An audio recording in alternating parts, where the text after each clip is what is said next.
অভিভাবকহীন শূন্যতায় ভুগতেছি। আমরা সেন্ট্রাল ইউনিভার্সিটির পক্ষে না, আমরা স্বাধীনভাবে আমাদের ক্যাম্পাসে থাকতে চাই। আমরা তিতুমির চাই স্বতন্ত্র ভার্সিটি। আসলে 7 কলেজে থাকা যেরকম বাইন্ডিং, সেরকম আমরা কারোই, যেমন এতদিন আমরা সরকার পতনের জন্য আন্দোলন করেছিলাম যে আমরা কারো শাসন বা কারো শোষণের মধ্যে থাকতে চাই না।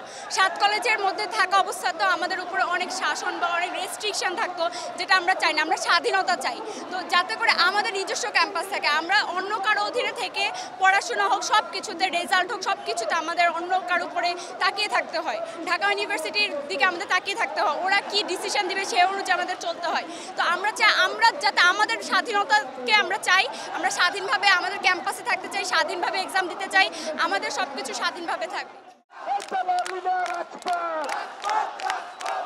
আমরা সেন্ট্রাল ইউনিভার্সিটির পক্ষে না, কারণ আমরা একটা আগ্রাসন থেকে বের হয়ে আমরা কেন আরেকটা আগ্রাসনে ঢুকবো?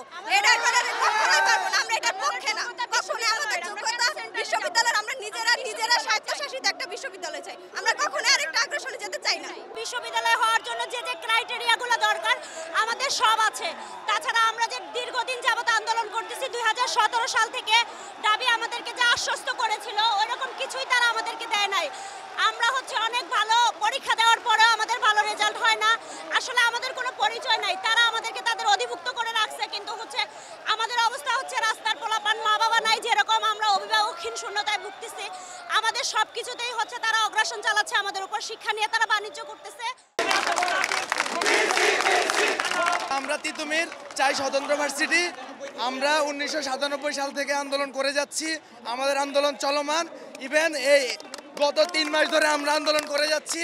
আমরা ইতোপূর্বে 9টা প্রোগ্রাম আমরা করেছি, কিন্তু প্রশাসন আমাদের সাথে আলোচনায় বসতে রাজি হয়নি। আমরা এখনই বিশ্ববিদ্যালয় চাচ্ছি, বিষয়টা তা না, কিন্তু আমরা চাচ্ছি আমাদের কমিশন দেওয়া হোক।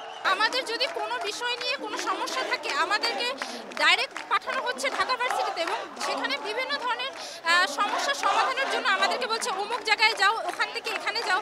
মানে আমাদেরকে কোনো একটা জায়গায় ওরা সমস্যার সমাধান তো করছে না, বড়জন আমাদেরকে আরো ভোগান্তির শিকার করছে। আমাদের পরিচয় দিতে হয় দুইটা, হয় আমাদেরকে জিজ্ঞেস করা হয় যে আপনারা কি বিশ্ববিদ্যালয়ের স্টুডেন্ট নাকি আপনারা কলেজের স্টুডেন্ট। আমরা আজও পর্যন্ত বিশ্ববিদ্যালয়ে পড়েও আমরা বলতে পারি না যে আমরা বিশ্ববিদ্যালয়ে পড়তেছি।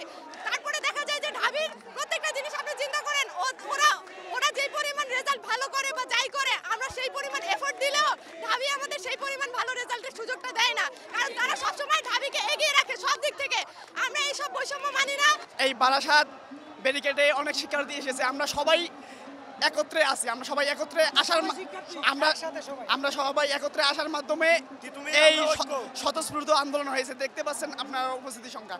আমি এখানে ট্রেনের আকস্মিক ধাক্কা পাথরের আঘাতে আমি আহত হয়েছি। আমি বাংলা বিভাগের শিক্ষার্থী, 22 শিক্ষাবর্ষ। যেহেতু আমরা 7 কলেজের সাথে ছিলাম, আমরা যেহেতু তাদের অধিভুক্ত ছিলাম, তো তাদের সাথে যেই বৈষম্যগুলো করা হয়েছে আমাদের সাথেও তাই করা হয়েছে, আমরাও তার শিকার হয়েছি। এখন তারা 6 কলেজ মিলে চাইতেছিল একটা সেন্ট্রাল ইউনিভার্সিটি ঢাবি থেকে মুক্তি পেয়ে, আমরাও ঢাবি থেকে মুক্তি পাইতে চাইতেছি, বাট আমরা চাইতেছি নিজেরা স্বতন্ত্র হতে। শিক্ষা মন্ত্রণালয় থেকে বিবৃতি আসবে, না হলে প্রাণ যাবে, কিন্তু তিতুমিরিয়ানরা তাদের অধিকার আদায় করে ছাড়বে। তিতুমিরিয়ানরা এই আন্দোলন সেন্ট্রালের সাথে কখনো ছিল না, কখনো সম্মতি প্রকাশ করেনি। যদি কোনো ভুয়া সংবাদ মাধ্যম এটা প্রচার করে যে তিতুমিরিয়ানরা সেন্ট্রালের পক্ষে ছিল বা ঢাকা ভার্সিটির অধিভুক্ত থাকতে চায়, সে হচ্ছে দালাল। আমরা সকল পদ্ধতি আগে থেকে সম্পূর্ণ করেছি এবং বারবার প্রশাসনকে জানিয়েছি সবকিছু বিষয়টা, কিন্তু তারা সেভাবে নেয়নি। এজন্য আর কি আমাদের এই অবস্থানে আসতে বাধ্য হয়েছে। আজকের প্রত্যাশা একটাই যে আমাদের স্বতন্ত্র কমিশন গঠন করতে হবে এবং ইউনিভার্সিটি